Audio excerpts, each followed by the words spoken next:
दोस्तों नमस्कार। कर्क राशि वाले मेरे मित्रों, आप सभी का आज के इस ज्योतिष के बेहद ही खास कार्यक्रम में बहुत बहुत स्वागत है।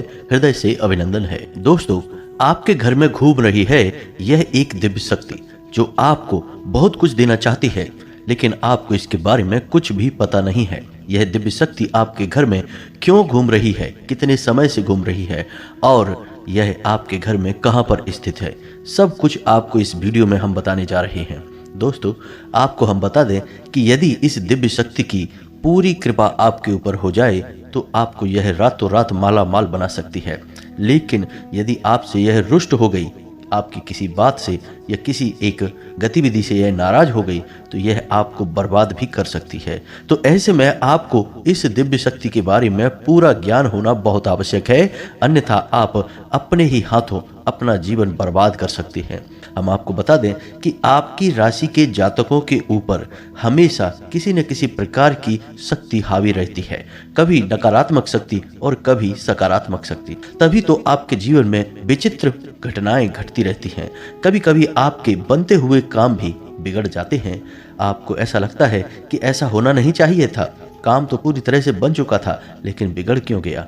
और कभी कभी आपके बिगड़े हुए काम भी बन जाते हैं। ऐसा इसीलिए होता है दोस्तों, क्योंकि जब आपके जीवन में या यूं कहें कि आपके ऊपर किसी दिव्य शक्ति की कृपा रहती है और वह सकारात्मक ऊर्जा आपके ऊपर हावी रहती है, तो आपके बिगड़े हुए काम भी बन जाते हैं।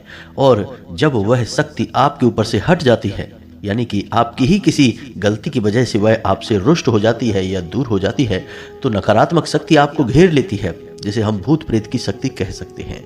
और जब यह शक्ति आपको घेर लेती है तो आपके बनते हुए काम भी बिगड़ जाते हैं। तो आप कभी कभी यह विचार तो अवश्य करते हैं कि ऐसा आखिर होता क्यों है, बनी हुई बात बिगड़ जाती है और बिगड़ी हुई बात भी कभी कभी बन जाती है। जी हाँ दोस्तों, तो आपको हम आज आपके इन्हीं प्रश्नों के जवाब देने जा रहे हैं और आपको बताने जा रहे हैं कि यह एक बहुत बड़ी दिव्य शक्ति है जो पिछले कुछ दिनों से आपके घर में घूम रही है, निवास कर रही है और आपके जीवन पर प्रभाव भी डाल रही है। इसीलिए पिछले कुछ दिनों से यानी 5 से 7 दिनों से आपको कुछ न कुछ सकारात्मक संकेत मिलने शुरू हो गए हैं, जैसे कि आपकी सुबह जल्दी आंख खुल जाना, आपका मन अच्छा रहना और आपके मन में हमेशा सकारात्मक विचार आते रहना और आपकी ऊर्जा बढ़ी हुई महसूस होना। आपके कई बिगड़े हुए काम भी अच्छे होने के या तो संकेत आपको मिलने लगे हैं या फिर आपकी उम्मीद बढ़ने लगी है कि अब आपके काम बन ही जाएंगे। लेकिन दोस्तों, इन सबसे महत्वपूर्ण बात यह है कि आपके मन में अब ईश्वर के प्रति आस्था और विश्वास जागने लगा है। आपका मन अब ज्यादा धार्मिक होने लगा है, सकारात्मक होने लगा है। यह सब इसी वजह से है दोस्तों, क्योंकि यह दिव्य शक्ति अब आपके आसपास है, आपके घर में निवास कर रही है और आपके घर में एक ऐसा विशेष स्थान है, एक ऐसी विशेष जगह है जहां यह दिव्य शक्ति बहुत अधिक समय बिताती है, यानी घनीभूत होती है, एकत्रित होती है। तो आपको यदि इन सब बातों के बारे में अच्छी तरह से विस्तार में जानकारी मिल जाए तो आप इस दिव्य शक्ति को प्रसन्न करके आजीवन सुख प्राप्त कर सकते हैं और अपने कष्ट और तकलीफों से छुटकारा भी प्राप्त कर सकते हैं। जी हाँ दोस्तों, तो यह वीडियो आपके लिए बहुत खास है। इस वीडियो में बताई गई हर एक बात आपके जीवन से जुड़ी हुई है। दोस्तों, हम आपके लिए ऐसे ही ज्ञानवर्धक वीडियो लाने के लिए बहुत मेहनत करते हैं, दिन रात प्रयास करते हैं कि आपको सर्वोत्तम और आपके जीवन को बदलने वाली जानकारी दी जाए, जिससे आपके जीवन में बदलाव आ जाए। क्योंकि दोस्तों, हम पिछले लंबे समय से यह देखते चले आ रहे हैं कि आपकी राशि के जातक बहुत अधिक तकलीफों में, तनाव और परेशानियों में अपना जीवन बिता रहे हैं। तो हम आपकी निस्वार्थ सेवा करना चाहते हैं और आपके जीवन में परिवर्तन लाकर ही हम दम लेंगे दोस्तों। तो आप हमारे मन के भावों को समझें और हमारा समर्थन करें। हमारे वीडियो को पूरा जरूर देखा करें और लाइक भी अवश्य किया करें। इससे हमारा मनोबल बढ़ेगा और आपके लिए और बेहतर जानकारी लेकर आने का हमारा मन करेगा। जी हाँ दोस्तों, तो चलिए आज के इस ज्ञानवर्धक वीडियो को शुरू करते हैं। लेकिन इससे पहले आपसे एक निवेदन है कि कमेंट में पूरे भक्ति भाव के साथ जय मां भद्रकाली लिखना ना भूलें। माता का सीधा प्रेम और आशीर्वाद आपको प्राप्त होगा। मां की कृपा आपके ऊपर हमेशा बनी रहेगी। साथ ही साथ दोस्तों, यदि आप चैनल पर पहली बार आए हैं तो चैनल को सब्सक्राइब करके बगल में जो घंटी का निशान है उसे अवश्य दबा दें। उससे हमारा मनोबल बढ़ेगा और आप हमारे चैनल परिवार के सदस्य भी बन जाएंगे। हम आपको बता दें कि अभी जो समय चल रहा है आपके जीवन में ग्रह नक्षत्रों के आधार पर अच्छा समय चल रहा है। आपको लाभ देने वाला समय चल रहा है। कोई बड़ी विपत्ति और परेशानी आपके ऊपर आने वाली नहीं है। खास तौर से रुपए पैसे को लेकर, धन लाभ को लेकर आपके लिए अच्छा समय चल रहा है। अगर आप चाहें तो इस समय का पूरा उपयोग करके अच्छा जीवन व्यतीत कर सकते हैं, अपनी इच्छाएं मनोकामनाएं पूर्ण कर सकते हैं। क्योंकि जहां एक तरफ आपके ग्रह नक्षत्र अच्छे चल रहे हैं, एक दो ग्रहों को अगर छोड़ दिया जाए तो संपूर्ण ग्रह दशा आपके लिए सकारात्मक है, वहीं एक दिव्य शक्ति भी है जो आपकी मदद करने के लिए आगे आ चुकी है। जी हाँ दोस्तों, और यह हम नहीं कह रहे हैं, यह आपकी ग्रहों की चाल कह रही है। और आपकी ग्रहों की चाल बता रही है कि यह दिव्य शक्ति आपकी भरपूर मदद करना चाहती है। लेकिन दोस्तों, हम आपको बता दें कि कुछ न कुछ कमियां तो आपके स्वभाव में भी हैं और आपके जीवन में भी हैं। यदि आपके अंदर ये कमियां रहेंगी तो हो सकता है कि यह दिव्य शक्ति जिस प्रकार चुपचाप आपके जीवन में आई है, उसी प्रकार चुपचाप चली भी जाएगी। एक बात दोस्तों हमेशा याद रखना कि देवी देवताओं की शक्ति कभी भी प्रत्यक्ष रूप में सामने नहीं आती है। देवी देवताओं की भाषा सांकेतिक भाषा होती है। हमेशा संकेत प्रकट किए जाते हैं और बुद्धिमान इंसान संकेतों को पकड़ लेता है और उन संकेतों को समझकर अपने जीवन में जरूरी बदलाव लाने लगता है। इसी से उसके जीवन में बदलाव की शुरुआत होती है, सुख सुविधाओं की शुरुआत होती है और दिव्य शक्ति उसकी मदद कर पाती है। तो आपको भी दोस्तों यही करना है, संकेतों को अवश्य समझना है। और यदि आप संकेतों को समझ लेंगे तो आप इस दिव्य शक्ति को खुश करके, इसको प्रसन्न करके, इसकी पूरी कृपा और आशीर्वाद प्राप्त कर जाएंगे। फिर आपको कामयाब होने से दुनिया की कोई भी शक्ति रोक नहीं सकती है। अब जैसा कि हम आपको पहले ही बता चुके हैं वीडियो में कि छोटे मोटे संकेत तो आपको अभी से मिलने ही शुरू हो गए। जैसे कि सूर्योदय से पहले आपकी आंख खुल जाना, आपके मन में ईश्वर का नाम हमेशा बना रहता है, धार्मिकता का भाव उत्पन्न हो जाना। दूसरा कि आपका मन अब आपके कार्यों में लगने लगा है। जी हाँ दोस्तों, जहां 5 से 7 दिन से पहले का जो समय था, उस समय में आपको अपने ही कार्यों को करने में रुचि नहीं रह गई थी, लेकिन अब आपकी रुचि अपने कार्यों को करने में बढ़ गई है। आपको अपने परिवार के साथ समय बिताना अच्छा लगने लगा है। अब आपके अंदर क्रोध का भाव भी कम होने लगा है। जी हाँ दोस्तों, जहां पहले बात बात पर आपको चिढ़ होती थी, आप बात बात पर नाराज होते थे, गुस्सा आता था, वहीं अब आपका स्वभाव बदलने लगा है। अब आपको इतना क्रोध नहीं आता है, चिढ़ भी नहीं होती है। तो ये जो बदलाव है ये उसी दिव्य शक्ति की वजह से है। लेकिन दोस्तों ये संकेत नहीं है, संकेत हम आपको अब बताने जा रहे हैं और इन संकेतों को समझना आपके लिए बहुत आवश्यक है। आप इन संकेतों को समझ जाएंगे तो फिर हम आपको बताएंगे कि फिर आपको आगे कौन से जरूरी कार्य करने हैं ताकि वह दिव्य शक्ति आजीवन आपके जीवन में बनी रहे और आपको अपना आशीर्वाद देती रहे, जिसकी आपको बहुत अधिक आवश्यकता है दोस्तों। तो ध्यान से सुनिए सबसे पहला संकेत। तो दोस्तों सबसे पहला संकेत है आत्मविश्वास। अब आपका आत्मविश्वास बढ़ने लगा है। आप किसी भी कार्य को करने चलते हैं और आपको अब मन में भय नहीं लगता कि यह कार्य बनेगा कि बिगड़ेगा, कहीं ऐसा ना हो कि कार्य बिगड़ जाए। आपको यह विश्वास रहता है, कहीं ना कहीं आपके अंतर मन से यह आवाज़ आती रहती है कि चिंता मत करो, कार्य अच्छा ही होगा, बनेगा ही, बिगड़ेगा नहीं। यानी अब आपका आत्मविश्वास बढ़ने लगा है, आपके चेहरे का तेज बढ़ने लगा है और आपकी बातों का प्रभाव भी अब लोगों के ऊपर होने लगा है। जी हाँ दोस्तों, जहाँ पहले ऐसा होता था कि लोग आपकी अनसुनी कर दिया करते थे, वहीं अब आपकी बातों में प्रभाव बढ़ गया है। लोग आपकी बात सुनते हैं और मानने भी लगे हैं। यदि यह संकेत आपके साथ हो रहा है तो आप समझ जाइए कि दिव्य शक्ति आपके साथ आ चुकी है। दूसरा संकेत है दोस्तों पूर्वाभास होना। जैसे कि मानकर चलिए कि कोई एक ऐसी घटना है जो आपको पता नहीं कि सच होगी या झूठ होगी, लेकिन अचानक आपके मन में एक ऐसा विचार आ जाता है जिससे आप अचानक ही कह उठते हैं कि यह काम बन जाएगा या फिर यह काम नहीं बिगड़ेगा, और होता भी वही है। यानी कि आपको पहले से ही आभास होने लग जाता है। यानी कोई एक घटना है जो घटी नहीं है, लेकिन उससे पहले ही आपके मन में उसके लिए कुछ विचार उत्पन्न होने लग जाते हैं और जो बात आप बोल देते हैं वही सच हो जाती है। इसे पूर्वाभास कहते हैं दोस्तों। यदि आपके साथ यह घटना होती है तो आप समझ जाइए कि दिव्य शक्ति आपके साथ है और आपके जीवन को बदलने के लिए तैयार खड़ी है। अब तीसरा संकेत सुनिए दोस्तों। हमने आपको बताया कि आपकी आंख जल्दी खुल जाया करेगी। कभी कभी अक्सर ऐसा होगा कि आपकी आंख ब्रह्म मुहूर्त में ही खुला करेगी, और यदि आपकी आंख ब्रह्म मुहूर्त में ना खुले, थोड़ी सी देर से भी खुले, लेकिन सूर्योदय से पहले जरूर आपकी नींद खुलेगी और नींद खुलने के बाद आपका शांत रहने का मन करेगा, ईश्वर का नाम लेने का मन करेगा, किसी से ज़्यादा बात करने की इच्छा नहीं होगी। यानी कि आपका मन करेगा कि आप गंभीरता से शांतिपूर्वक सुबह का जो अमृत समय है इसका पूरा आनंद ले लें।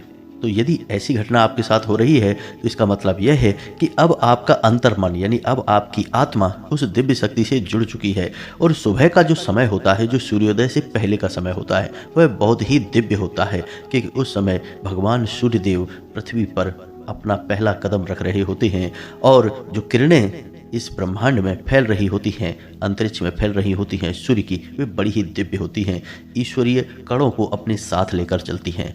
तो यदि किसी इंसान की आत्मा ईश्वर से जुड़ जाती है तो फिर वह इन दिव्य शक्तियों का अनुभव करने लगती है और फिर वह इंसान उस समय का पूरा आनंद लेना चाहता है, शांत रहना चाहता है, ईश्वर को याद करना चाहता है। तो आपके साथ भी यदि ऐसा होता है तो आप समझ जाइए कि अब आपके साथ दिव्य शक्ति आ चुकी है। अब अगला संकेत कि मान लीजिए कि आप घर से बाहर निकल रहे हैं, किसी कार्य के लिए जा रहे हैं या यूं ही अपने दरवाजे पर पहुंचे हैं किसी बात से, और अचानक आप देखते हैं कि आपके दरवाजे पर कोई भिखारी आ गया है, खास तौर से महिला। तो आप समझिए कि यह स्थिति क्या है। यह स्थिति है कि जब यह दिव्य शक्ति आपकी परीक्षा लेना चाहती है। हो सकता है कि कोई देवी देवता की महाशक्ति उस भिखारी के अंदर प्रवेश कर चुकी हो, क्योंकि दोस्तों हम पहले ही कह चुके हैं कि देवी देवता कभी भी प्रत्यक्ष आपके सामने प्रकट नहीं होंगे। वे जब भी आपसे बात करना चाहेंगे या आपको कुछ बताना चाहेंगे या फिर आपकी परीक्षा लेना चाहेंगे तो वे आंशिक रूप में किसी न किसी जीव के अंदर प्रवेश कर जाते हैं, और वही होता है उनका तरीका लोगों के साथ बात करने का और अपने काम करवाने का। तो हो सकता है कि कोई दिव्य शक्ति आपकी परीक्षा लेना चाहती है, जानना चाहती है कि आप कितने दयालु स्वभाव के हैं, आपका ईश्वर में, इंसानियत में कितना भरोसा है। तो अचानक ऐसा होगा कि आपने गेट खोला और आप बाहर निकले और अचानक आपके सामने कोई भिखारी आ गया। तो दोस्तों यदि यह घटना आपके साथ हुई है तो आप हमें कमेंट करके अवश्य बताना, और यदि घटना आपके साथ नहीं हुई है तो हो सकता है कि नज़दीकी भविष्य में आपके साथ यह घटना होने वाली है। जी हाँ दोस्तों, और अगला जो संकेत है वह कुछ इसी संकेत से मिलता जुलता है कि हो सकता है कि आपको किसी धार्मिक कार्य में किसी प्रकार का योगदान करने का एक अवसर प्राप्त होगा। जी हाँ दोस्तों, थोड़ा बहुत रुपया पैसा दान करने का एक अवसर प्राप्त होगा जो किसी धार्मिक कार्य के लिए होगा। यदि ऐसा भी होता है तब भी आप समझिए कि आपके ऊपर किसी दिव्य शक्ति की नज़र है दोस्तों। जी हाँ दोस्तों, इसी के साथ साथ एक और बहुत बड़ा संकेत है कि सपने में आपको दिव्य शक्ति के दर्शन होंगे। हो सकता है कि आपके आराध्य के दर्शन हो, कुल देवी या देवता के दर्शन हो, या फिर कोई अन्य प्रकार की दिव्य शक्ति है जो आपको सपने के माध्यम से दर्शन देगी। अब दोस्तों एक चीज़ यहाँ पर ध्यान देने योग्य है कि हो सकता है कि दिव्य शक्ति का स्पष्ट दर्शन आपको सपने में ना हो, कोई सांकेतिक दर्शन हो। जैसे कि मान लीजिए कि भगवान भोलेनाथ हैं तो उनका त्रिशूल के दर्शन होंगे, या नंदी के दर्शन होंगे, या डमरू के दर्शन होंगे, या फिर मंदिर का एक धुंधला सा चित्रण आपके मन में आएगा।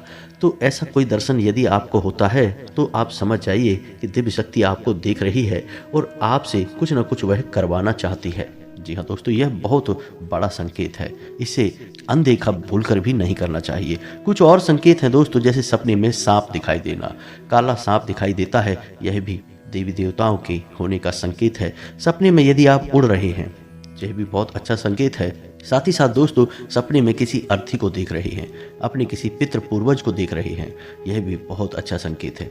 इन संकेतों से भी पता चल जाता है कि दिव्य शक्ति की आपके ऊपर नज़र है, वह आपके माध्यम से कुछ न कुछ बड़ा कार्य करवाना चाहती है और आपके जीवन में सुख संपदा भरना चाहती है। जी हाँ दोस्तों, अब ये तो थे संकेत जिन्हें आपको समझना था। कुछ ऐसे संकेत भी होंगे जो नकारात्मक जैसे महसूस होंगे दोस्तों, यानी कि दिन का कुछ समय ऐसा होगा जब आपको अचानक घबराहट सी होगी, थोड़ी सी मानसिक तनाव और चिंता भी घेरेगी, और कभी कभी आपको ऐसा भी लगेगा जैसे कि आपको बहुत अधिक सुस्ती और थकान का एहसास हो रहा है। जी हाँ दोस्तों, ये नकारात्मक संकेत हैं, लेकिन ये किसी नकारात्मक ऊर्जा के संकेत नहीं है दोस्तों, ये पवित्र दिव्य शक्ति के संकेत हैं। और ऐसा इसलिए होता है दोस्तों कि हर समय दिव्य शक्ति आपके आसपास नहीं है, लेकिन आपकी आत्मा उस दिव्य शक्ति से जुड़ चुकी है। तो जब भी वह दिव्य शक्ति आपसे दूर जाएगी, या यूं कहें कि आप उस दिव्य शक्ति से दूर जाएंगे, तो आपकी आत्मा बेचैन हो उठेगी, आपकी आत्मिक शक्ति कमजोर होने लगेगी, और यह आपको तरह तरह के संकेत देगी, जैसे आपको बेचैनी, घबराहट, चिंता,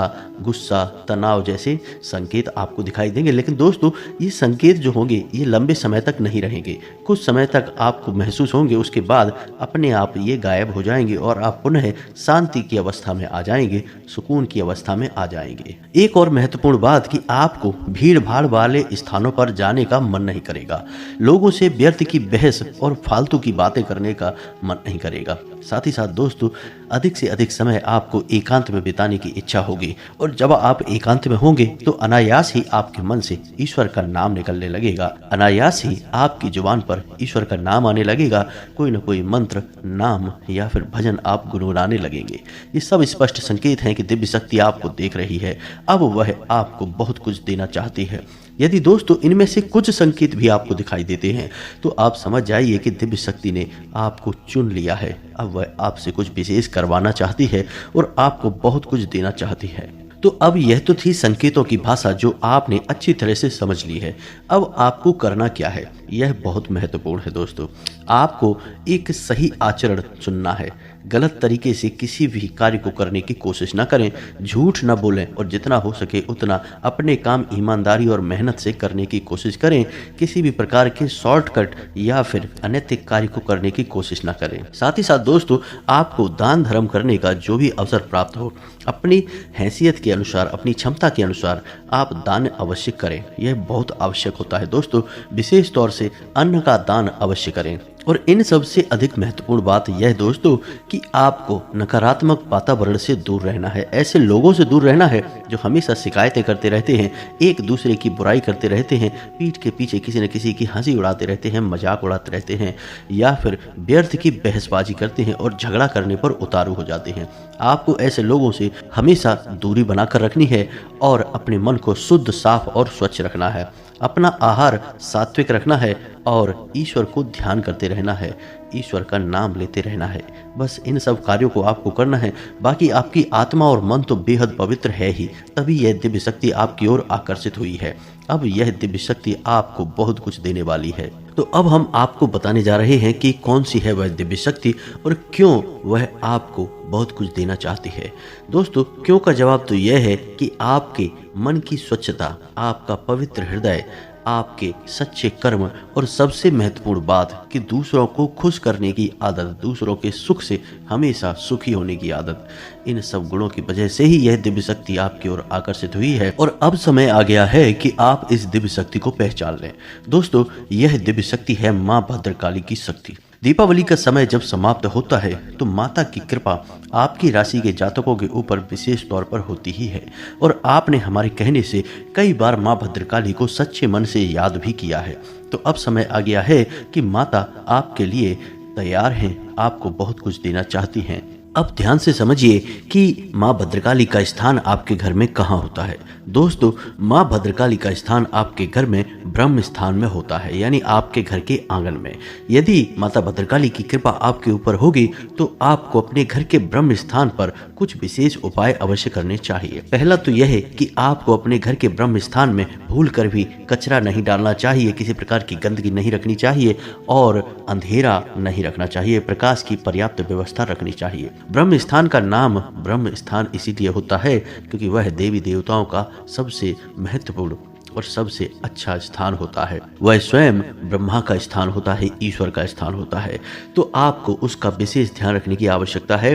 अपने जूते, चप्पल वगैरह या किसी प्रकार की गंदगी, कोई डस्टबिन वगैरह अपने घर के आंगन में भूल कर भी ना रखें। साथ ही साथ हो सके तो तुलसी की स्थापना अपने घर के ब्रह्म स्थान में अवश्य करें। यह बहुत ही आवश्यक है और इससे पवित्र ऊर्जा आपके घर में हमेशा के लिए निवास करेगी।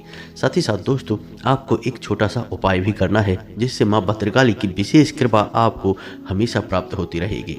आप इस उपाय के लिए एक नारियल लेकर आएं और इसे लाल कपड़े में लपेटकर अपने घर के पूजा घर में रखें। और यह कार्य आपको शुक्रवार के दिन करना है। शुक्रवार के दिन आपको नारियल लेकर आना है और इसे लाल कपड़े में लपेटकर अपने घर में रखना है, पूजा घर में, और इसे माँ भद्रकाली का स्वरूप मानकर इसका पूजन करना है। और अपने घर की जो भी दुख तकलीफ है, परेशानी, आपके जीवन में जो कष्ट है, वे सब माता को बताना है। जी हाँ दोस्तों, पूजा करते समय। साथ ही साथ दोस्तों, आपको माता का एक मंत्र है, एकाक्षरी मंत्र है, जिसे हम माता का बीज मंत्र कहते हैं। इस मंत्र की एक माला जाप भी करनी है। यह कार्य आपको 7 दिनों तक करना है। जी हाँ दोस्तों, 7 दिनों तक लगातार आपको यह कार्य करना है, यानी कि माता का पूजन करना है, उस नारियल का पूजन करना है माता भद्रकाली का स्वरूप मानकर। साथ ही साथ आपको एक माला इस मंत्र की जाप भी करना है। मंत्र आपके मोबाइल की स्क्रीन पर भी दिखाई देगा, आप इसे ध्यान से देखें। मंत्र बहुत आसानी से याद हो जाएगा। मंत्र कुछ इस प्रकार है, ओम क्लीम। जी हाँ दोस्तों, ओम क्लीम। यदि महिलाएं हैं तो क्लीम ओम, और पुरुष हैं तो ओम क्लीम। बस इस मंत्र का आपको एक माला जाप करना है, और 7 दिन के बाद इस नारियल को आपको माता भद्रकाली के नज़दीकी किसी भी मंदिर में दान कराना है। और यदि मंदिर नहीं है तो किसी बहते हुए जल में इसे प्रवाहित कर देना है। वह भी नहीं है तो फिर कुएं में, आसपास कोई कुआं हो उसमें डाल दें। इन्हीं स्थानों पर इस नारियल को विसर्जित कर दें। याद रखें कि किसी रुके हुए पानी में, तालाब वगैरह में, या जहां गंदा पानी है उस जगह पर इस नारियल को ना रखें, क्योंकि इस नारियल को आपने माता भद्रकाली का प्रतीक मानकर पूजा था, तो इसकी पवित्रता को बनाए रखना आपके लिए बहुत आवश्यक है। आप देखेंगे कि आप पहले ही दिन से जब इस नारियल को लेकर आएंगे और पूरे विधि विधान से इसका पूजन करेंगे और मंत्र का जाप करेंगे, तो पहले ही दिन से आप अपने जीवन में परिवर्तन महसूस करेंगे। आपके बिगड़े हुए काम बनते चले जाएंगे, रुके हुए काम भी गति पकड़ लेंगे, और आपकी अड़चनें जो जीवन की हैं, यानी कि पैसे रुपए को लेकर जो समस्याएं हैं, किसी ने आपका पैसा ले लिया तो वह चुपचाप आपके घर आकर आपका पैसा देकर जाएगा। आपका जीवन सुंदर हो जाएगा, स्वर्ग के समान खूबसूरत हो जाएगा। अब आप चाहें तो इस उपाय को दोबारा से कर सकते हैं, यानी कि 7 दिन के बाद आप पुनः एक नारियल लेकर आ सकते हैं, और यह क्रिया लगातार चलती रहेगी जब तक कि आपको इस क्रिया का लाभ प्राप्त होता रहे, और लाभ आपको हमेशा प्राप्त होता ही रहेगा। दोस्तों, अगर हो सके तो आपके आसपास नज़दीकी माँ भद्रकाली के मंदिर में भी महीने में कम से कम एक बार अवश्य हो आया करिए। यह आपके लिए बहुत लाभदायक रहेगा। दोस्तों, उम्मीद है कि जो जानकारी हमने आपको दी है वह आपको अच्छी तरह से समझ में आ गई है, और आप इसका लाभ लेकर अपने जीवन को बदल डालेंगे। इसी के साथ साथ आज की इस वीडियो को विराम देते हैं। कमेंट में पूरे भक्तिभाव के साथ जय माँ भद्रकाली, कृपा करो, आशीर्वाद दो अवश्य लिखें। माता की आपको पूरी कृपा और आशीर्वाद प्राप्त होंगे। मिलते हैं अगले ज्ञानवर्धक वीडियो में, तब तक के लिए धन्यवाद। जय माता की।